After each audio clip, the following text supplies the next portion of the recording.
Hey YouTube, Yu-Gi-Oh! Rocks 97 coming at you with another deck profile, and this one's on Moulinglacia frogs. It's kind of similar to Frog Monarchs, but has a different approach with advantage, and just goes for different plays too. And it doesn't run like as many tribute monsters either, and not as much monster removal, but it just abuses Moulinglacia real easy. And it's a real interesting deck concept, and I like it a lot, so I'm just going to show you guys the deck profile. Triple Moulinglacia, main card of the deck. 3 might seem like overkill, and sometimes it is, but if you ever draw it dead, it's a water, so you pitch it with Swap Frog. But you have to play 3, because unlike Mermail, I have no Dragoons to search this card, so you play 3 just to draw it. And once you draw it, you can use the same one like 3 or 4 times because swaps bounce effect and like Gotchi to after you've used swap bounce effect to make him come out 3200 next turn. When you do this, you end up skipping battle phases, but I mean, as long as you're gaining card advantage, it's good. First turning Moulinglacia is real fun and not hard really. So Moulinglacia is just a big boss of the deck, and it's the center of it, and it's a really good card. So double Lancer. This card recycles all of your frogs after you've made Gotchis and banished for Ronin Totems, just for rank 2 spams. It's a salvage target. Water, so if you need to pitch it with Swap Frog. Pretty much, like, this is a big advantage gaining card. Like, you summon this, it's like a +4, +5 by itself. It's so huge, and it's just a really good card overall. Only double Lad. I'm not so sure how I feel about double, but this is what I was choosing to play, was double. Lad, obviously, I don't know how many times I've explained this card in other deck profiles, so I'm not really going to explain him. He's just the boss monster. Same goes for double Kais. I've explained this a little too much, but I play double Kais because it's still frogs, so Kais is still good. Mobius. This might seem a little odd because people might say, why not play just a third Caius? Well, like, Mobius is really good in this deck just because the mass amount of milling with Swap Frog you want to do. And Mobius is just really good this format because of Fire Fists. Like, Mobius, this is probably the best Mobius format, like, if you're going to play this card at all. I really like Mobius. It's helped out a lot, and just the fact that it's water can be really helpful. So I chose to play this over the third Caius. And this gets rid of the evil side cards like Goes in Match and Rivalry. This kills both of those. So it's really good.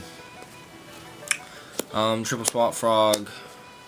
Again, explained it too much. It's the best card in the deck. And then you have Triple Dupe to search it. Search the Swap Frog. Double Poison Draw. This is your just a good target for Lancer, and another discard outlet for Swap Frog or mill target. Only one Treeborn because that's all you need. Triple Ronin. It pretty much plays the Sea Lancer Frog Engine because the Sea Lancer Frog Engine is really good in this deck, just because the way the deck's based. One Gores, protection. 2 Tragodia. Yeah, same reason as Gores. Pretty much frog decks play this.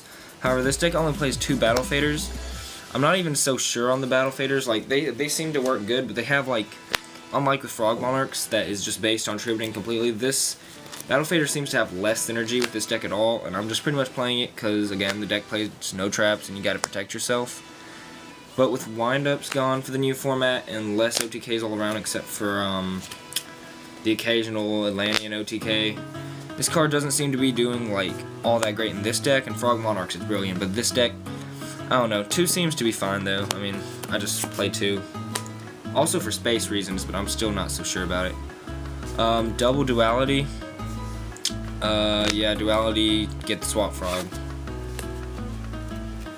Double Salvage. Salvage is a really good card in this deck because it recycles Lancer. And a lot of my friends who duel me and have been dueling frogs forever know that's warning, I can't say that, warning, when you you're supposed to warning the Swap Frog, so they know to do that. But this card really helps it a lot. Like, say you pitch a Ronin, special swap frogs, a warning, you just salvage them back. But yeah, recycles Lancer, and it's just a really good play and profit card altogether. But you don't play 3 because drawing multiples in the opening hand and no frogs is just the easiest way to lose. Double econ. I want to play 3 because this card in this deck, you don't play Soul Exchange at all in this deck, so this card's really necessary. Ooh, a Skype message. I wonder if it's trolling Alden. Triple MST. MST is obviously really good. Heavy, Dark Hole, Reborn, big 3 power staples. So yeah, that's the deck profile. Hope you guys enjoyed. This deck's kind of original. In fact, while I made it like a long time ago when Moulinglacia was first released, I made this deck, and I thought I created it because I didn't find any builds on YouTube anywhere for the longest time. But then I started seeing them pop up, and I got kind of sad that I wasn't the original creator of the deck and other people had the idea. But it was bound to happen. It's a really good, fun deck. It's really good. The only problem with it is it's not as consistent as Frog Monarchs, but it's still really good. But yeah, that was the deck profile. Hope you guys enjoyed. Leave a comment on what you thought of the deck. Subscribe. This was Yu-Gi-Oh! Rock 97. Bye, YouTube.